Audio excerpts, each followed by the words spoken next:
بالله من الشيطان الرجيم بسم الله الرحمن الرحيم إن الله وملائكته يصلون على النبي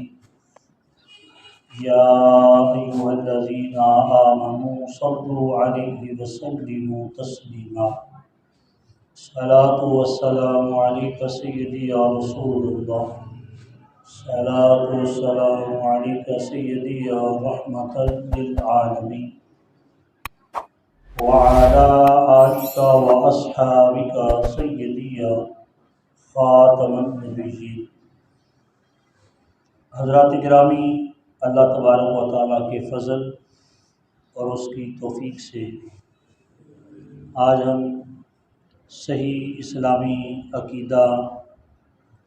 کورس کے تیسرے سبق میں حاضر ہیں۔ آج ہمارا تیسرا سبق ہے اور آج کے سبق کا جو عنوان ہے وہ حیات انبیاء کرام علیہ السلام، یعنی انبیاء کرام زندہ ہیں، قبروں کے جانے کے بعد بھی، قبروں کے اندر جانے کے بعد بھی وہ حیات ہیں، ان کو روزی ملتی ہے اور وہ جہاں چاہیں جب چاہیں آ جا سکتے ہیں۔ یہ آج کے ہمارے سبق کا مرکزی خیال ہے۔ حضرت اوس بن اوس رضی اللہ تعالیٰ عنہ روایت فرماتے ہیں، کہتے ہیں کہ حضور نبی کریم صلی اللہ علیہ وسلم نے ارشاد فرمایا، انا من افضل الایام یوم الجمعہ فیہ خلق آدم وفیہ قبض وفیہ نفخۃ وفیہ صعقہ۔ حضرت اوس بن اوس رضی اللہ تعالیٰ عنہ کہتے ہیں کہ حضور نبی کریم صلی اللہ علیہ وسلم نے ارشاد فرمایا، تمہارے تمام دنوں میں جمعہ کا دن سب سے افضل ہے۔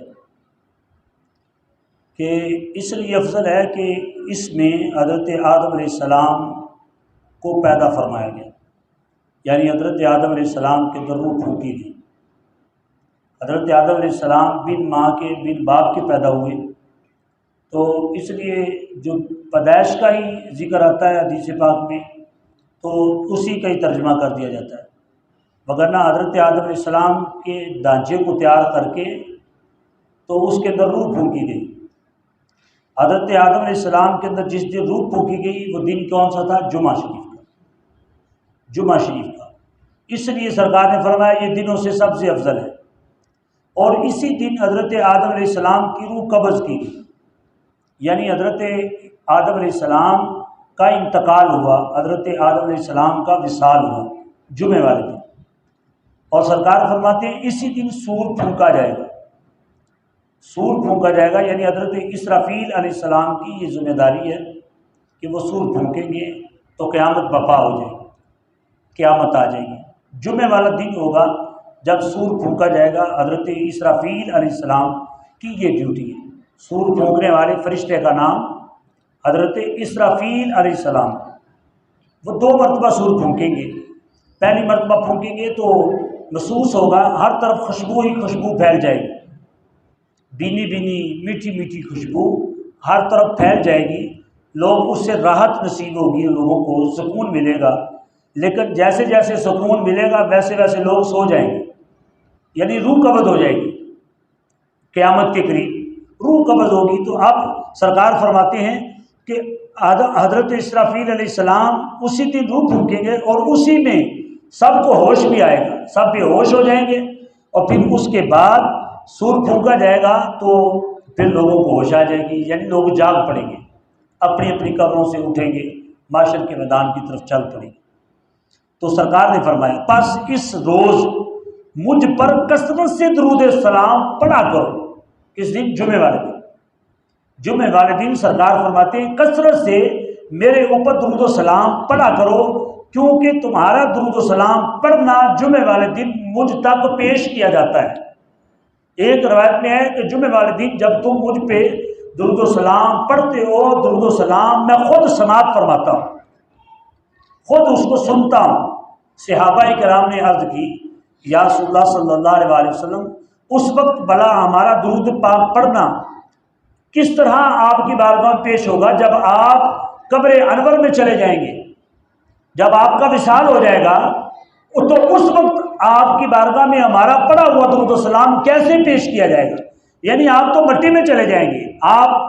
جب وہ صحابہ کرام بتانا چاہتے ہیں، مسئلہ پوچھنا چاہتے ہیں، یا رسول اللہ جیسے عام بندے مٹی میں جا کر مٹی ہو جاتے ہیں، ان کی ہڈیاں بھی گل جاتی ہیں، مٹی کھا جاتی ہے، کیڑے مکوڑے کھا جاتے ہیں، تو یا رسول اللہ کیا انبیاء کرام بھی جب اپنی اپنی قبروں میں جائیں گے تو کیا آپ ہمارا درود و سلام سن لیں گے جب کہ آپ مٹی میں چلے جائیں گے؟ تو کریم آقا صلی اللہ علیہ وسلم نے پھر کیا ارشاد فرمایا؟ سرکار دو عالم صلی اللہ علیہ وسلم نے صحابہ کو فرمایا یقولون بلیت فقال ان اللہ عز وجل حرم علی الارض اجساد الانبیاء، اے میرے صحابہ، اللہ نے انبیاء کرام کے جسم کو زمین کے اوپر حرام قرار دے دیا ہے، یعنی زمین جو ہے وہ نبیوں کے جسموں کو نہیں کھائے گی۔ نبی اپنی قبر میں زندہ ہوتا ہے، سرکار نے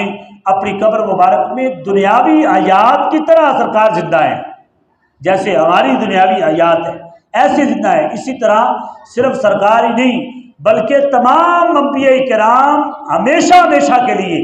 اپنی اپنی قبور کے اندر زندہ اور جاوید ہے، زندہ اور جاوید۔ یہ اہل حق کا 14 صدیوں سے یہی عقیدہ ہے، 14 صدیوں سے یہی اہل حق کا عقیدہ ہے۔ شیخ محقق شاہ عبدالعظیم محسن دہلوی علیہ رحمہ نے اپنی ایمان افروز تصنیف جذب القلوب کے اندر بھی اس کو نقل کیا، دیگر کتابوں کے اندر بھی نقل کیا۔ فرماتے ہیں حیات انبیاء اسی طرح ہی ہے، جیسے وہ دنیا پہ زندہ ہوتے تھے ایسے ہی وہ قبروں میں بھی ایسے ہی زندہ ہے۔ اللہ تعالیٰ نے ان کو جب وہ ان کے جسموں کو مٹی کے اوپر حرام قرار دے دیا۔ اسی طرح حضرت سلمہ سے روایت ہے، فرماتی ہیں کہ حضرت ام سلمہ رضی اللہ تعالیٰ عنہ کی خدمت میں حاضر ہوئی، وہ رو رہی تھی، سرکار کی خدمت میں حاضر ہوئی، وہ رو رہی تھی۔ میں نے پوچھا آپ کیوں رو رہی ہیں؟ انہوں نے فرمایا کہ نبی کریم صلی اللہ علیہ وسلم کو خواب میں نے دیکھا ہے کہ آپ صلی اللہ علیہ وسلم کی داڑھی مبارک جب وہ اور سر مبارک پر گرد پڑی ہوئی ہے، داڑھی مبارک اور سر مبارک گرد آلود ہے۔ میں نے عرض کیا یا رسول اللہ صلی اللہ علیہ وسلم کیا بات ہے؟ تو آپ نے ارشاد فرمایا اے ام سلمہ، میں ابھی حضرت امام علی مقام امام حسین کی شہادت گاہ میں شریک ہوا تھا، میں وہاں گیا، میں نے وہاں جا کے دیکھا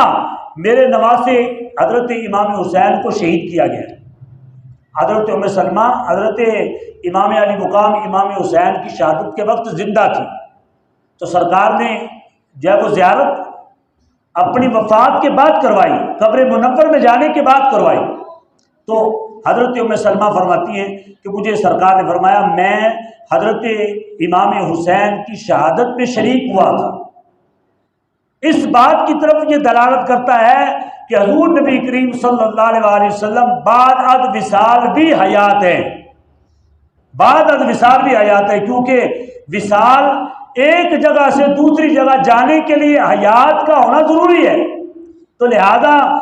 اللہ تبارک و تعالیٰ نے حضور علیہ السلام کو حیات عطا فرمائی ہے، اس لیے سرکار ایک جگہ سے دوسری جگہ جا رہے ہیں۔ اور اس کے علاوہ ایک اور حدیث پاک سماعت کیجیے، حضرت عبداللہ بن کثیر رضی اللہ تعالیٰ حضرت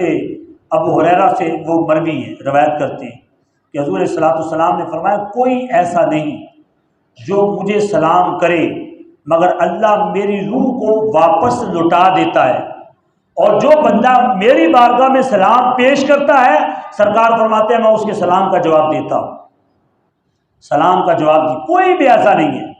کہ اللہ، اگر یہ سمجھا جائے کہ حضور علیہ السلام کی روح مبارک آپ کے جسم میں عطر سے جدا ہو جاتی ہے، جب ہم سلام پڑھتے ہیں تو روح واپس آ جاتی ہے،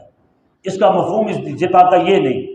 بلکہ مفہوم یہ ہے کہ جب بھی میری بارگاہ میں درود و سلام پڑھا جاتا ہے تو میں درود و سلام، کیونکہ میری روح کو اللہ نے لٹا دیا ہوا ہے،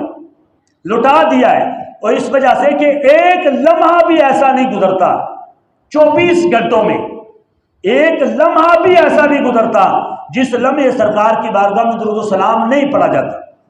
ایک لمحہ بھی ایسا نہیں ہے۔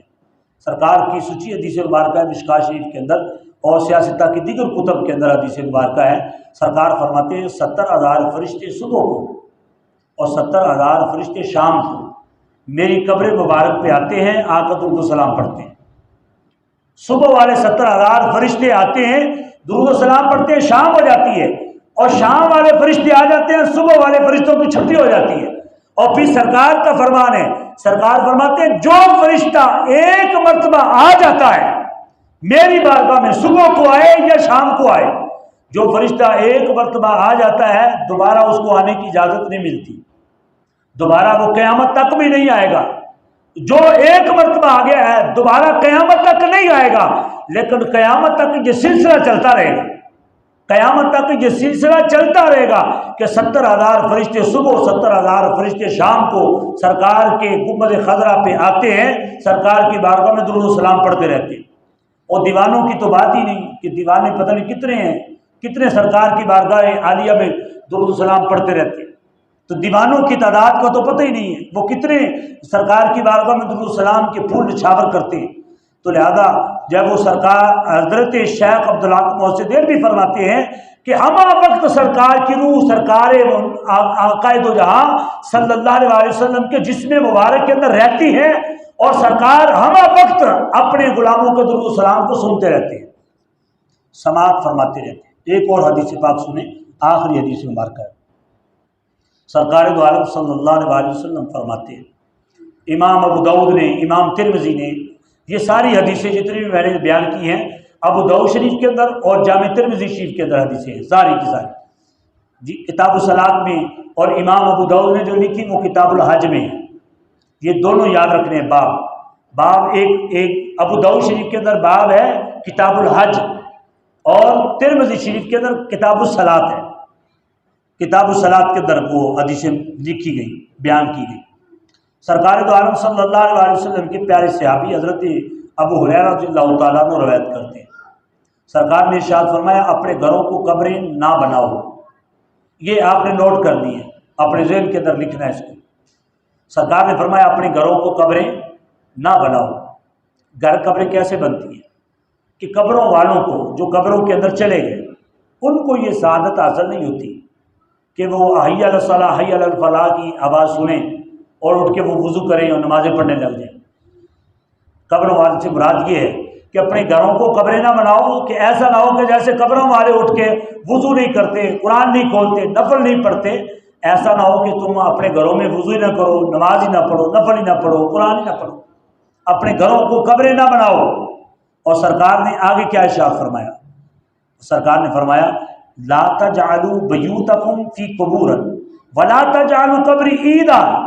سرکار نے فرمایا میری قبر کو بھی عید کی طرح نہ بنا لینا، میری قبر کو بھی عید کی طرح نہ بنا لینا۔ اور فرمایا فَإِنَّ صَلَاتَكُمْ تَبْلُغُنِي حَيْثُ كُنْتُمْ۔ سرکار فرماتے ہیں مجھ پر درود بھیجتے رہنا کیونکہ تمہارا درود مجھ تک پہنچتا رہتا ہے، مجھ پہ درود و سلام پڑھتے رہنا، تمہارا درود مجھ تک پہنچتا ہے۔ وَلَا تَجْعَلُوا قَبْرِي عِیدًا۔ یہاں پہ ایک مفہوم میں سمجھانا چاہتا ہوں آپ طلباء کرام کو کہ میری قبر کو عید نہ بنا لینا۔ اس سے مراد ہے سرکار بتانا چاہتے ہیں کہ عید سال میں ایک مرتبہ آتی ہے یا سال میں 2 مرتبہ آتی ہے، چھوٹی عید اور بڑی عید۔ سرکار نے فرمایا ایسا نہ ہو کہ میری قبر پر 2 ہی مرتبہ سال میں آؤ، 1-2 مرتبہ ہی چکر لگانے کے لیے آؤ، جب تمہیں موقع ملے اکثر و بیشتر میری قبر منور پر آتے رہنا، میری قبر منور کی زیارت کرتے رہنا، کیونکہ جو میری قبر پہ آئے گا سرکار فرماتے ہیں من زار قبری وجبت لہ شفاعتی، جو میری قبر کی زیارت کرنے کے لیے آئے گا قیامت کے دن میں محمد اس کی شفاعت فرماؤں گا،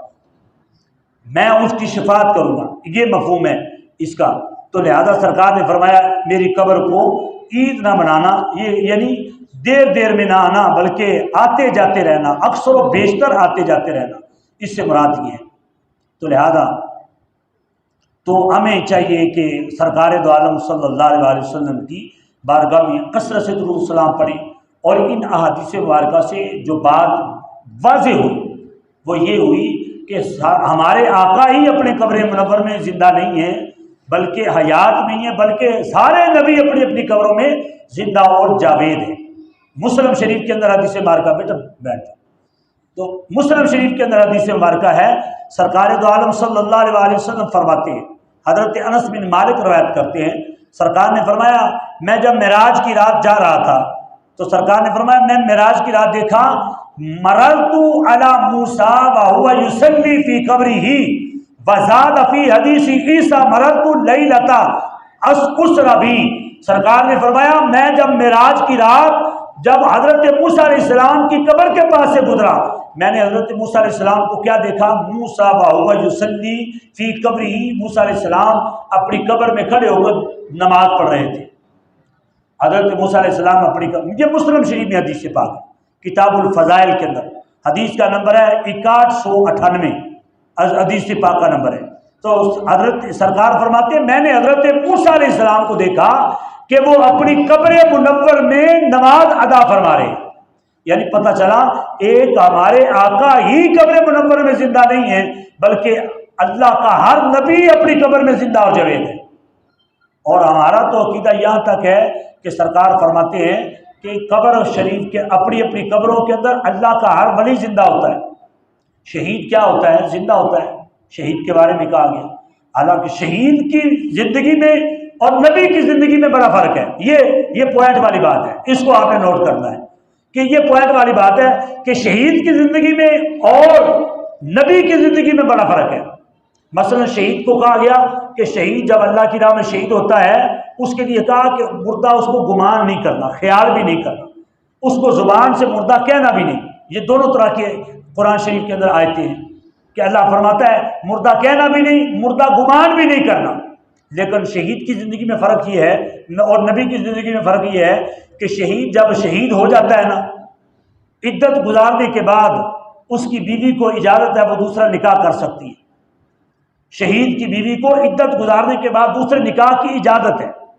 اور شہید کے ورثاء کو یہ اجازت ہے کہ وہ آپس میں اس شہید کا مال تقسیم کر سکتے ہیں،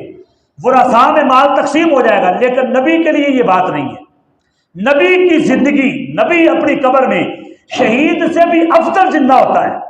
افضل اور اعلیٰ زندہ ہوتا ہے، اور نبی کے لیے یہ مفہوم نہیں ہے، نبی کے لیے یہ حکم نہیں ہے۔ نبی جب قبر شریف کے اندر چلے جاتے ہیں، ہر نبی، کوئی بھی نبی اپنی قبر میں چلا جاتا ہے تو نبی کی زوجہ عدت گزارنے کے بعد دوسرا نکاح نہیں کرتی، نبی کی بیوی کو دوسرا نکاح کرنے کی اجازت نہیں ہے، کیونکہ نبی کی جو بیوی ہوتی ہے وہ مومنوں کی ماں ہوتی ہے۔ اللہ نے قرآن میں کہہ دیا ہے کہ نبی کی جو ازواج ہیں، النبی اولا بالمؤمنین من انفسہم، اللہ قرآن میں فرماتا ہے نبی تمہاری جانوں سے بھی زیادہ نزدیک ہے، اور ان کی جو بیویاں ہیں وہ تمہاری مائیں ہیں۔ نبی کی بیوی ماں ہوتی ہے، ماں سے نکاح نہیں ہو سکتا،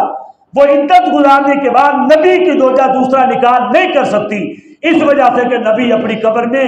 شہید سے افضل زندگی گزارا ہوتا ہے، اس لیے اللہ نے اس کو جو ہے وہ منع کر دیا کہ